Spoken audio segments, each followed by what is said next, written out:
Hola, aprendices de la química. En la clase 4 de Estructura de la materia y enlace químico abordaremos los siguientes temas: la hipótesis de de Broglie y la naturaleza dual del electrón, y el principio de incertidumbre de Heisenberg con el experimento de la doble rendija. Hasta este momento se conocía el modelo atómico de Bohr para el átomo de hidrógeno y sus postulados, lo cual no aplica para sistemas más grandes. También se ha visto que la luz tiene un comportamiento dual, es decir, que actúa como onda y como partícula. En 1923, de Broglie hizo una propuesta a las teorías antes mencionadas.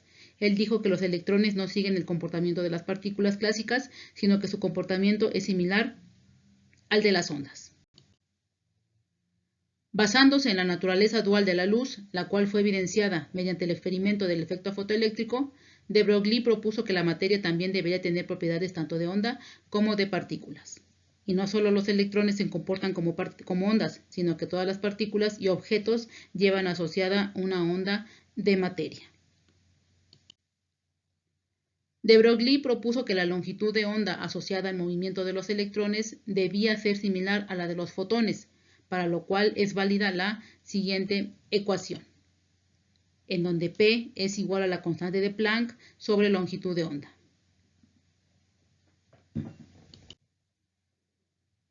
De Broglie calculó cuál sería la longitud de onda de en esas ondas de materia asociadas a cada partícula, en función de su masa y su velocidad, es decir, a su cantidad de movimiento. Si de esta ecuación despejamos longitud de onda asociada al movimiento, tenemos que longitud de onda es igual a la constante de Planck entre P, y esto es igual a la constante de Planck entre M por B, dado que la partícula de interés se está comportando como partícula y no como onda, pues P, al ser partícula, es materia y por eso se expresa que tiene masa y velocidad de partícula. De tal modo que de Broglie propuso que todo nuestro mundo es cuántico y no solo la luz. ¿Cómo se deriva la ecuación o la expresión de Broglie? Bueno, conocemos las dos ecuaciones de dar la energía, dado que la luz tiene un comportamiento dual, es decir, de onda y de partícula. La primera ecuación es la de Max Planck, en donde dice que energía es igual a H por B, y sirve para cuantizar la energía. Y la segunda fórmula de energía es la de la relatividad formulada por Einstein, que dice que la energía es igual a la masa por la velocidad de la luz al cuadrado. Si igualamos ambas energías, tenemos que la masa por la velocidad de la luz al cuadrado es igual a la constante de Planck por la frecuencia. Eliminamos C al cuadrado por C y me queda que la masa por la velocidad de la luz es igual a la constante de Planck entre la longitud de onda.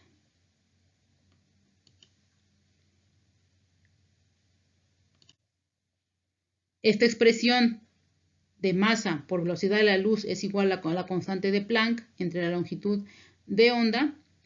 De esta expresión despejamos longitud de onda, que es igual a la constante de Planck entre la masa por la velocidad de la luz, considerando una partícula que se mueve a una velocidad v y no a la velocidad de la luz. Entonces, me queda que lambda es igual a la constante de Planck entre la masa por la velocidad. Esta es la expresión matemática de la hipótesis de Broglie. Esto implica que cualquier partícula que se mueve con una cantidad de movimiento P lleva asociada una onda de longitud de onda.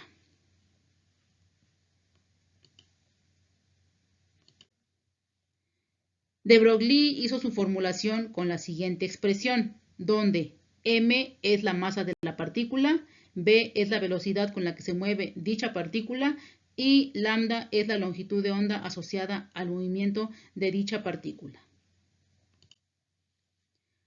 Datos importantes que yo debo conocer en la hipótesis de Broglie. Bueno, pues la masa del electrón. Este es un valor constante y es igual a 9.1 por 10 a la menos 31 kilogramos.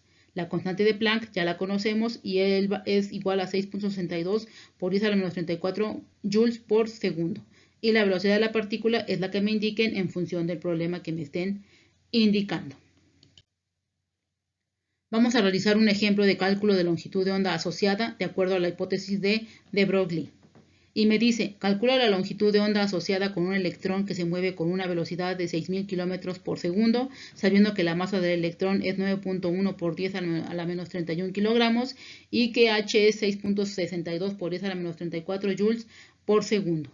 A partir de la expresión de de Broglie, en donde lambda es igual a H entre m por la velocidad, solamente sustituimos los datos. Una cosa importante que tengo que observar en este problema es que mi velocidad del electrón me la dan en kilómetros por segundo, para lo cual yo tengo que hacer la conversión de kilómetros a metros. De tal manera que si observamos en el ejemplo o en la solución de mi problema, ya hice la conversión de metros a segundos. Entonces nada más sustituyo y me queda que longitud de onda es igual a 6.62 por 10 a la 34 joules por segundo, entre la masa, que ya sabemos que es la masa del electrón, por la velocidad 6.6 por 10 a la 6 metros por segundo. Y esto me da un valor de 1.21 por 10 a la menos 10 metros. Los ejercicios 2 y 3 se quedan como actividad para realizar y tienen relación con la hipótesis formulada por de Broglie. Conociendo la hipótesis de de Broglie, en el cual dice que todo nuestro mundo es cuántico, no solamente la luz, entonces una pregunta para reflexionar. Dice, ¿por qué el cuerpo humano no se mueve como onda a diferencia de los electrones? Entonces, en base a lo propuesto por de Broglie, reflexionen y piensen por qué sucede esto con el cuerpo humano.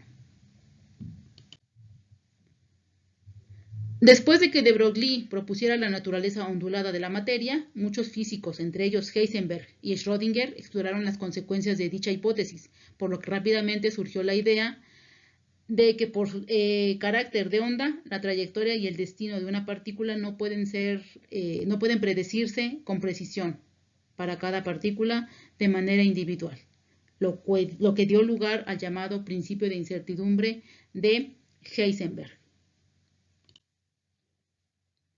En la física clásica, estudiar el comportamiento de un sistema físico suele ser una tarea sencilla, debido a que múltiples variables físicas pueden ser medidas de forma simultánea. Sin embargo, esta posibilidad está ausente en el mundo cuántico.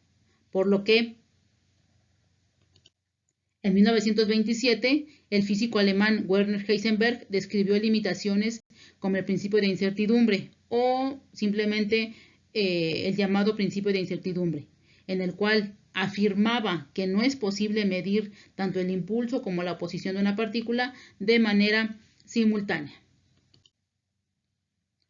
Hasta los albores de la mecánica cuántica se sostuvo como un hecho que todas las variables de un objeto podían conocerse con precisión exacta simultáneamente para un momento dado. La física newtoniana no puso límites a cómo mejores procedimientos y técnicas podrían reducir la incertidumbre de medición de manera que era concebible que con el cuidado y precisión adecuados se pudiera definir toda la información. Heisenberg hizo la audaz proposición de que hay un límite inferior a esta precisión, haciendo que nuestro conocimiento de una partícula sea inherentemente incierto.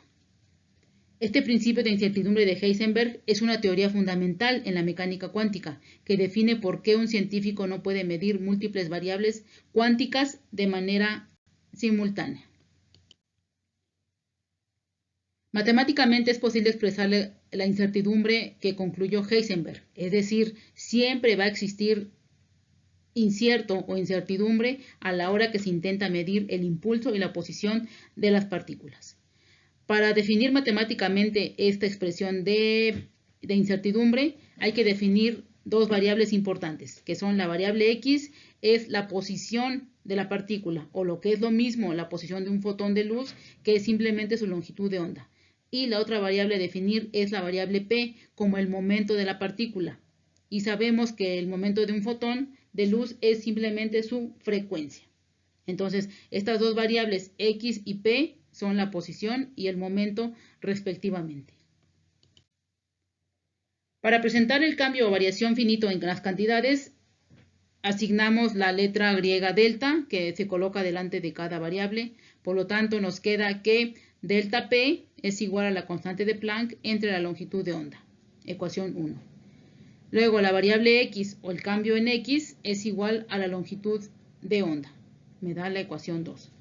Al sustituir delta X o la longitud de onda en la ecuación 1, nos queda que delta P es igual a la constante de Planck entre delta X, o lo que es lo mismo, lambda, ecuación 3. O que delta P por delta X es igual a la constante de Planck. Y me da la ecuación 4. Esta ecuación 4 es la forma más reciente del principio de incertidumbre. Esta ecuación 4 fue refinada por Heisenberg y su colega Niels Bohr y finalmente fue reescrita de la manera siguiente como ecuación 5, en donde delta P en X por delta X mayor o igual a la constante de Planck entre 4pi. Después de varios refinamientos, nos queda que H con esta línea es entre 2, me da la ecuación 5. Con este refinamiento de la constante de Planck, obtenemos este nuevo valor, en donde H en X es igual a la constante de Planck sobre 2 por pi. Y este tiene un nuevo valor y es 1.05 por 10 a la menos 34 metros cuadrados por kilogramo por segundo. En los sistemas cuánticos hay que optar por una descripción precisa de la posición de una partícula o por el conocimiento riguroso de su cantidad de movimiento, pero no de ambas magnitudes simultáneamente. Es decir, si yo quiero medir ya sea la posición o el momento de la partícula, debo decidir cuál voy a medir, pero no las dos al mismo tiempo. El principio de incertidumbre de Heisenberg está en contradicción con el modelo de átomo de Bohr y Rutherford. En este modelo se supone que los electrones se describen en órbitas estacionarias alrededor del núcleo y están evolucionando a unas velocidades muy determinadas. Es decir, en estas condiciones se podría conocer en todo momento la posición y cantidad de movimiento de los electrones con toda precisión, pero el principio de incertidumbre de Heisenberg elimina esta explicación. Por esta razón, ambos modelos no tienen lugar en la mecánica cuántica. A continuación se explica un ejemplo de cómo calcular la indeterminación de Heisenberg. Dice, un electrón está confinado al tamaño de un átomo de magnesio con un radio de 150 picómetros. La pregunta es, ¿cuál es la incertidumbre mínima en su velocidad? Ya sabemos que la ecuación 5 es la forma actual del principio de incertidumbre y se puede escribir con la expresión de de Broglie como delta P mayor o igual a la constante de Planck entre 2 por delta X, pues sabemos que la variable X es la longitud de onda. Y sustituyendo delta P es igual a masa por el cambio en la velocidad formulada en la hipótesis de Broglie, ya que la masa no es incierta, de tal manera que nos queda que el cambio en la velocidad mayor o igual a la constante de Planck, reformulada, entre 2 por la masa por delta X. Mi solución al ejercicio anterior, ¿qué parámetros relevantes tengo? Bueno, pues tengo la masa del electrón, que ya conocemos su valor, 9.1 por 10 a la menos 31 kilogramos. La incertidumbre en la posición, es decir, la longitud de onda o delta X, que es igual a 150 por 10 a la menos 12 metros. Aquí si observamos delta X, al principio nos daba el valor en picómetros, pero yo debo convertirla, dado que es longitud de onda, debo convertirla a metros. Por lo tanto, con la equivalencia respectiva de que un picómetro es igual a 1 por 10 a la menos 12 metros, ya tengo mi valor de longitud en metros. Y con este valor de la constante de Planck reformulada, en donde esta tiene nuevo valor, que es 1.05 por 10 a la menos 34 metros cuadrados por kilogramos por segundo, sustituimos los valores. Entonces, esta es mi fórmula o mi ecuación para calcular el cambio en la velocidad. Entonces, sustituimos delta B mayor o igual a la H, que sabemos que tiene ahora este nuevo valor, 1.0545 por 10 a la menos 34 es kilogramos por metro cuadrado sobre segundo, entre 2 por la masa de quién, la masa del electrón, conocemos su valor, 9.1 por 10 a la menos 31 kilogramos, y por delta X, sabemos que delta X es la longitud, que es 150 por 10 a la menos 12 metros. De tal manera que eliminamos kilogramos con kilogramos, metros cuadrados con metros y me queda metros por segundo. Resolviendo este problema me dice que es igual a 3.9 por 10 a la 5 metros por segundo. Otra actividad que se queda es realizar el siguiente ejercicio, que también me pide calcular la incertidumbre mínima en la posición de un proyectil.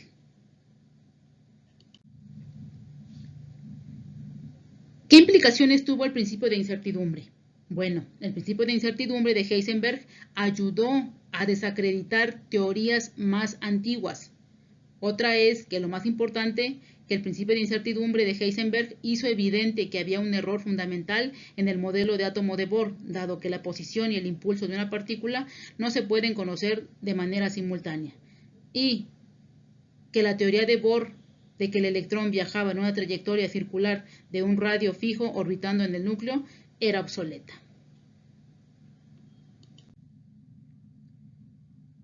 Finalmente, el experimento de la doble rendija. Varios científicos han debatido el principio de incertidumbre, entre ellos Einstein. Einstein creó un experimento de hendidura para intentar desmentir el principio de incertidumbre.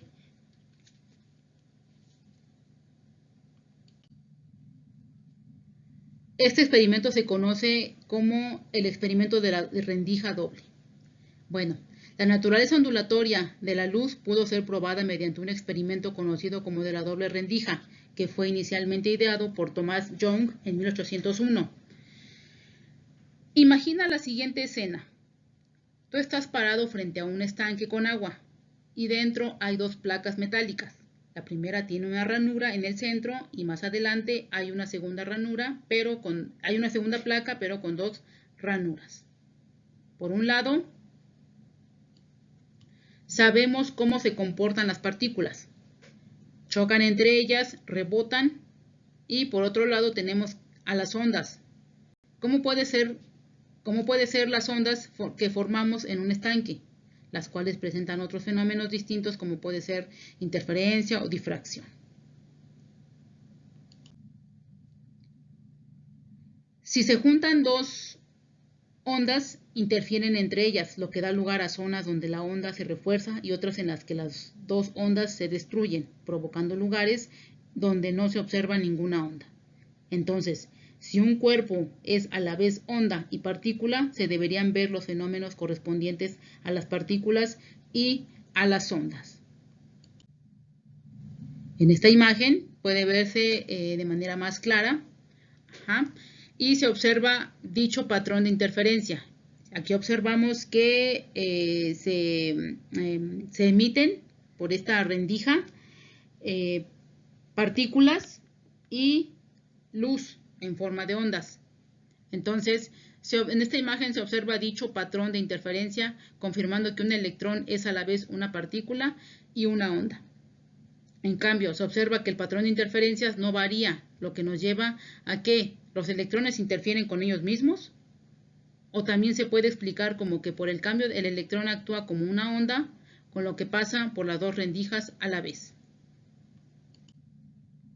Si hacemos pasar un haz de electrones por las dos rendijas, estos electrones deberían interferirse entre sí, provocando un patrón de interferencias en una pared situada adelante, al igual que si tratásemos con una onda formada en el agua o con luz, como fue el experimento original de Young, el cual fue con luz, demostrando que también es una onda. Entonces, en esto consiste el experimento de la doble rendija, lo que ayudó a corroborar la teoría ondulatoria, es decir, que la luz y la materia se comportan al mismo tiempo como ondas y como partículas. Eso fue todo de esta clase 4. Gracias.